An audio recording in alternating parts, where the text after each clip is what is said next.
అందరికీ నమస్కారం. రాష్ట్ర ప్రజలందరికీ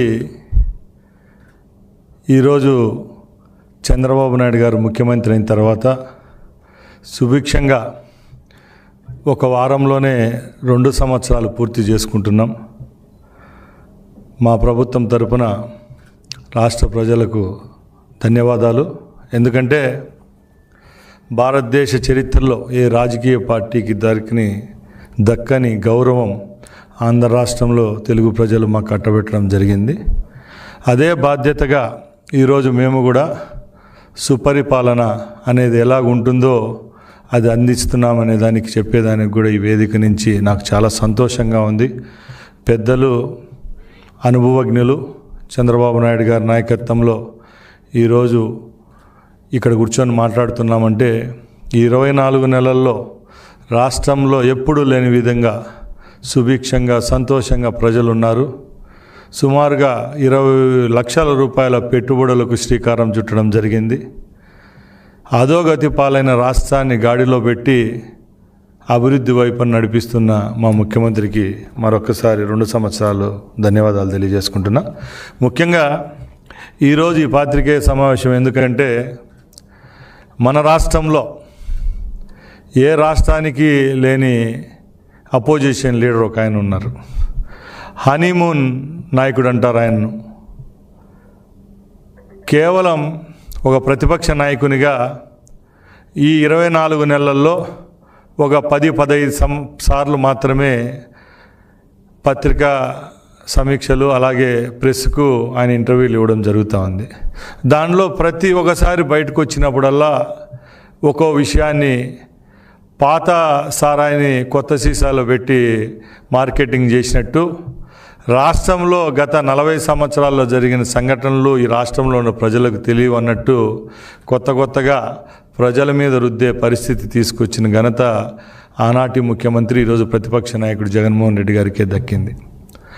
ముఖ్యంగా జగన్మోహన్ రెడ్డి గారు ఈరోజు ఈ ప్రభుత్వం చేస్తున్న అభివృద్ధి సంక్షేమ పథకాలను ఓర్వలేక ప్రతి ఒక్కసారి మీడియా సమావేశం ఏర్పాటు చేసినప్పుడు మా ముఖ్యమంత్రి గారి మీద అక్కస్తో ఏదో ఒక తప్పుడు ప్రచారం చేసేదానికి శ్రీకారం చుడుతూ ఉంటారు.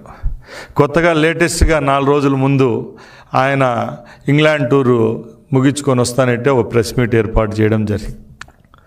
దానిలో కొత్తగా మా తాతగారిని చంపింది, మా తండ్రి గారిని చంపింది, అలాగే మా చిన్నాన్నను చంపింది ఎవరో మీకు తెలుసా అనే విధంగా పత్రికా సమావేశంలో చెప్పడం జరిగింది. రాష్ట్రంలో కాదు యావత్ భారతదేశంలో తెలుగు వాళ్ళు ఎక్కడున్నా కూడా ఈ రాష్ట్రంలో జరిగిన సంఘటనల గురించి ప్రతి ఒక్క తెలుగువాడికి తెలుసు. చంద్రబాబు నాయుడు గారు నేరాలకు ప్రోత్సహిస్తారా, నేరాలకు దగ్గరగా ఉంటారనేది ప్రతి ఒక్కరికి తెలుసు. శాంతి కామకుడు, అభివృద్ధి తప్పక రెండో విషయం తెలియని నాయకుడు ఎవరన్నా ఈ రాష్ట్రంలో రాజకీయ నాయకుడు ఉన్నారంటే అది కేవలం చంద్రబాబు నాయుడు గారే. కాబట్టి ఇంత సుదీర్ఘంగా 4వ పర్యాయం కూడా ముఖ్యమంత్రిగా చేయడం జరుగుతూ ఉంది.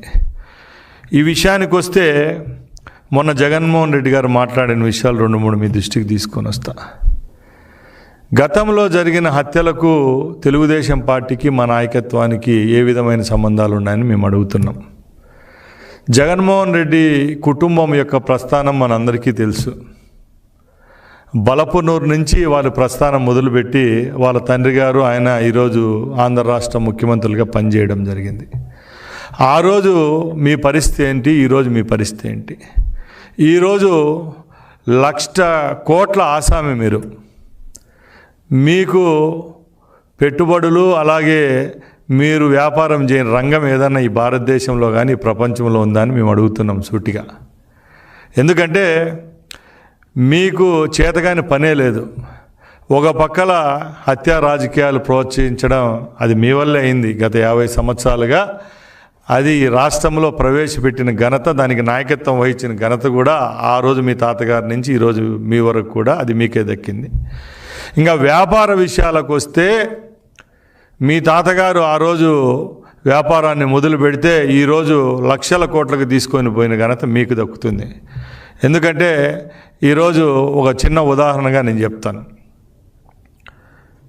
కడప జిల్లా ఉమ్మడి జిల్లాలో కోడూరు నియోజకవర్గంలో మంగంపేటలో ఎక్కడా దొరకని ఖనిజం బయోరిటీస్ అంటాం, ముగ్గురాయి అంటాం.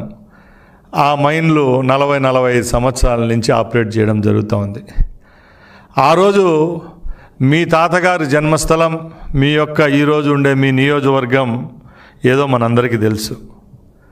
పులివెందల నుంచి కోడూరు నియోజకవర్గానికి వలస వచ్చి అక్కడ మీ తాతగారు ఎవరైతే దగ్గర పనిచేశారో వెంకటనరసయ్య గారు ఆయన మైన్ వాళ్ళది లీజుకు తీసుకుని ఆయన దగ్గర ఉన్నారో ఆయన్నే హతమార్చి ఆ మైన్ దక్కించుకునే ఘనత ఆ రోజు మీ తాతగారికి దక్కింది.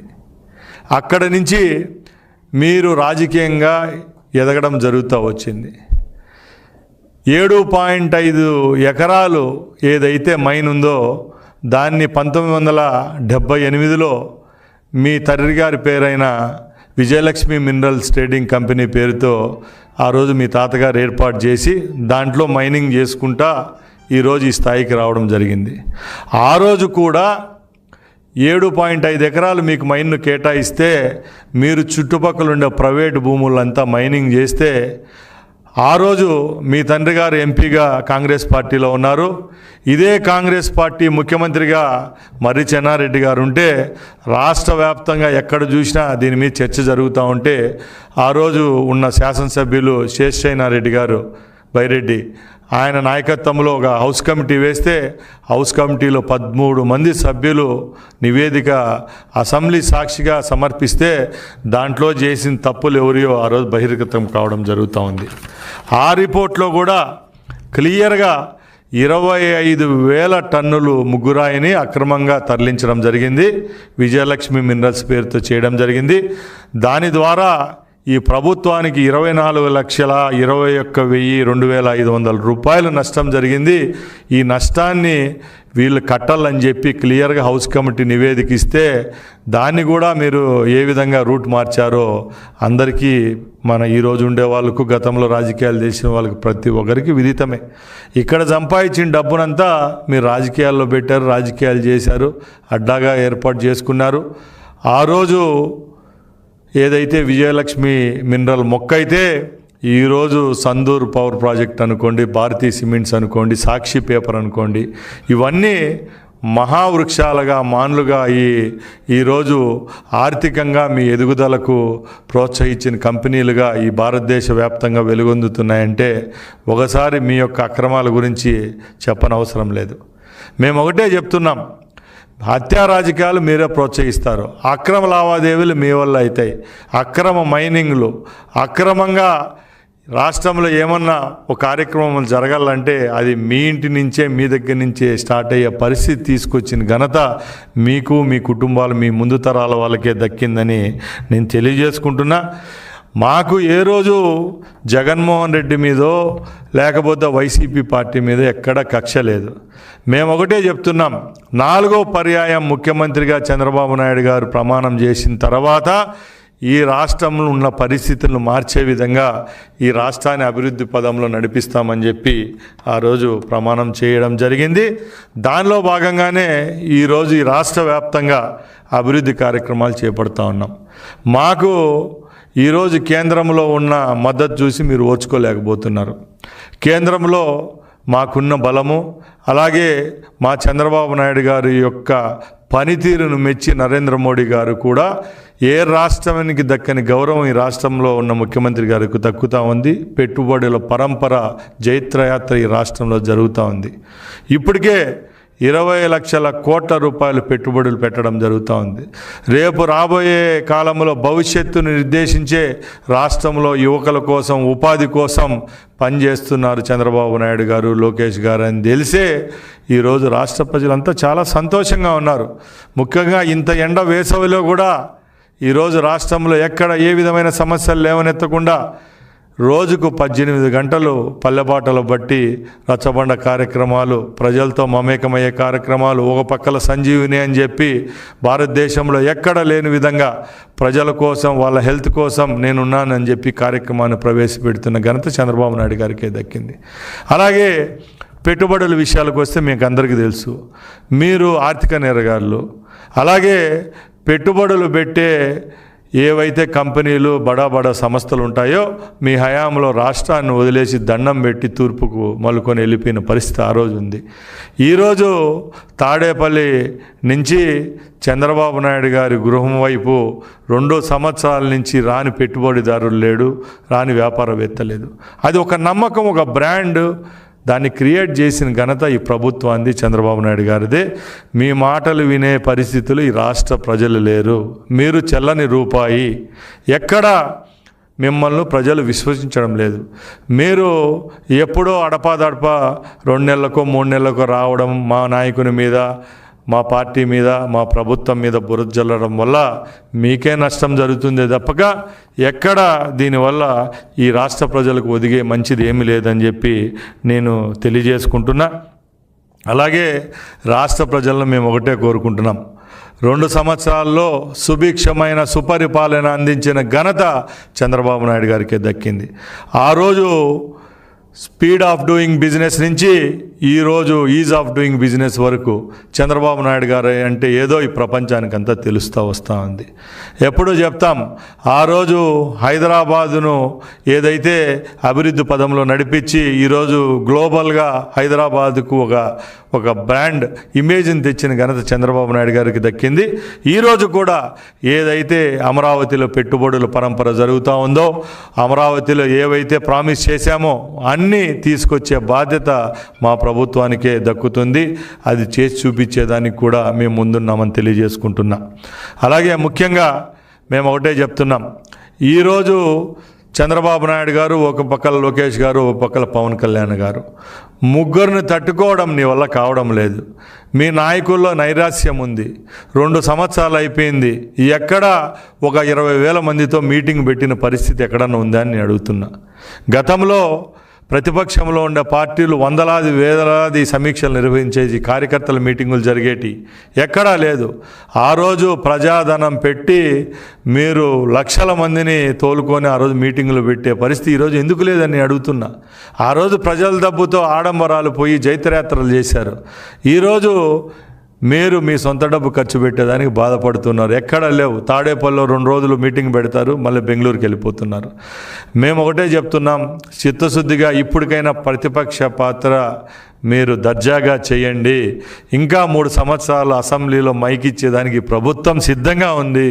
11 మంది సభ్యులు అసెంబ్లీకి రండి. ప్రభుత్వానికి ఏమైనా మంచి సలహాలు ఇచ్చేటికంటే ఇవ్వండి. మీ సలహాలు తీసుకునేదానికి ప్రభుత్వము అలాగే మేము కూడా సిద్ధంగా ఉన్నామే తప్పక మీరు 20 నిమిషాలు ప్రెస్ మీట్లో గతాన్నంతా ఏదో తోడినట్టు ఈరోజు ప్రజలకు చెప్పినట్టు చేయడం ఇది భావ్యం కాదని హితబోధ చేస్తున్నాము తప్పక ఎక్కడ ఈ ప్రభుత్వానికి ప్రతిపక్షాల మీద వాళ్ళ యొక్క వాళ్ళ రైట్స్ మీద కాలు రాసి వాళ్ళను పక్కలకు పెట్టే పరిస్థితి లేదని నేను తెలియజేసుకుంటున్నా. అలాగే నేను ఒకటి చెప్తున్నా, మొన్న గత నెలలో కడపలో ఒక సంఘటన జరిగింది. దస్తగిరి అనే వైసీపీ కార్యకర్త మర్డర్ గావించడం జరిగింది. నేను ఆ ప్రాంతానికి చెందినవాడిని. ఆ ప్రాంతంలో మేము తిరిగే వాళ్ళమే. అక్కడ దస్తగిరి హత్య గావించబడితే ఒక మాధ్యమాల్లో నేను ఇదే ఆఫీస్ నుంచి ప్రెస్ మీట్ పెట్టాను. ఈ దస్తగిరి అనే అతను వైసీపీ ఏజెంటు. అక్కడ కమలాపురం శాసనసభ్యులు ఎవరైతే జగన్మోహన్ రెడ్డి గారు మామగారు ఉంటారో ఆయన అనుచరుడు. చాలా విషయాల్లో ఆయనకు బినామీగా వ్యవహరిస్తూ ఉంటాడు. అలాంటి వ్యక్తి మరణించాడు. గతంలో కూడా ఆయన హత్య కావక ముందు కూడా ఈ యొక్క రవీంద్రనాథ్ రెడ్డికి ఆయనకు ఆస్తికి సంబంధించిన లావాదేవీలు ఉన్నాయని నేను చెప్పడం జరిగింది. దానికి ఒక మాజీ శాసనసభ్యుడు ఒక మంత్రి మీద లీగల్ నోటీస్ ఇవ్వడం జరిగింది. 4 పేజీలు లీగల్ నోటీస్ ఇచ్చి మమ్మల్ని ప్రశ్నించడం జరుగుతుంది కోర్టు ద్వారా. మేము చెప్తున్నాం, మీకు కోర్టులకు భయపడో మీరు ఇచ్చే దానికి భయపడో మేము మాట్లాడకుండా ఉన్నాం. తప్పకుండా మీరు ప్రతిపక్షంలో ఉండి హత్యా రాజకీయాలు చేస్తున్నారు కాబట్టి మేము ప్రజల దృష్టికి తీసుకొని వచ్చేదానికి ఎప్పుడు వెనకాడమని తెలియజేసుకుంటున్నా. అలాగే రాష్ట్ర వ్యాప్తంగా ఇంకా రేపు రాబోయే 3 సంవత్సరాల్లో సుభిక్షంగా ఈ రాష్ట్రాన్ని ముందుకు తీసుకుని పోయేదానికి మా నాయకులు చంద్రబాబు నాయుడు గారు పనిచేస్తారు. అలాగే పెట్టుబడుల పరంపర ఏదైతే కొనసాగుతూ ఉందో దానికి రథసారథిగా ఆ రోజు యువగలం సారథి ఈరోజు పెట్టుబడులు ప్రోత్సాహకాలను తీసుకొచ్చే బాధ్యతను భుజం మీద వేసుకున్న లోకేష్ బాబు గారు కూడా ఈ 3 సంవత్సరాల్లో రాష్ట్రాన్ని ముందుకు తీసుకొని పోతారని తెలియజేసుకుంటున్నా.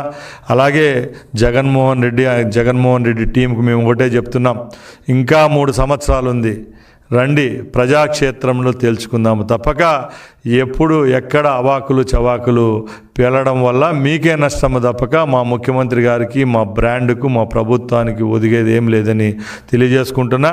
అలాగే దీంట్లో నేను కొసమెరుపుగా ఒకటే చెప్తున్నాం, అన్ని విషయాల్లో ఆరితేరిన వారు మీరు, హత్యా రాజకీయాలు ప్రోత్సహించేది మీరు, చేయించింది మీరు, మీ కుటుంబ సభ్యులు.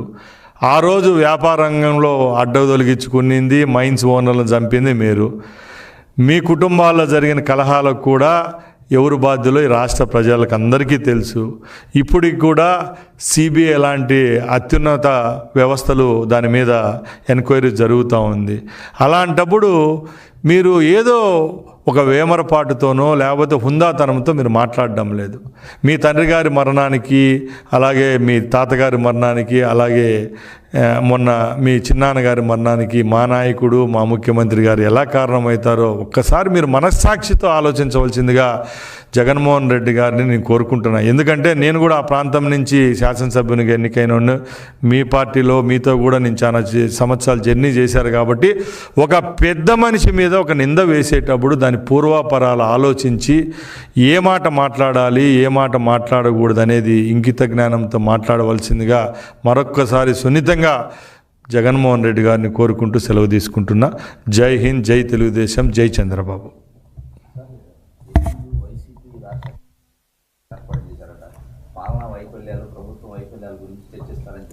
ఎక్కడన్నా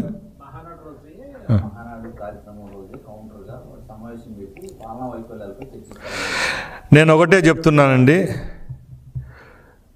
ఊర్లో పెళ్ళి అయితే ఎవరికో సంబరం అంట. తెలుగుదేశం మహానాడు అంటే ఒక తెలుగు జాతికి ఒక పండుగ లాంటిది. కేవలం తెలుగుదేశం పార్టీ సభ్యులకే కాదు, యావత్తు తెలుగు రాష్ట్రాల్లో ఉన్న ప్రజలకు, యావత్ ప్రపంచంలో ఉన్న వాళ్ళందరికీ పండుగ లాంటిది. అలాంటి పండుగను ఆనవాయితీగా పార్టీ పెట్టిన రోజు నుంచి ఈ రోజు వరకు జరుపుకోవడం జరుగుతూ ఉంది.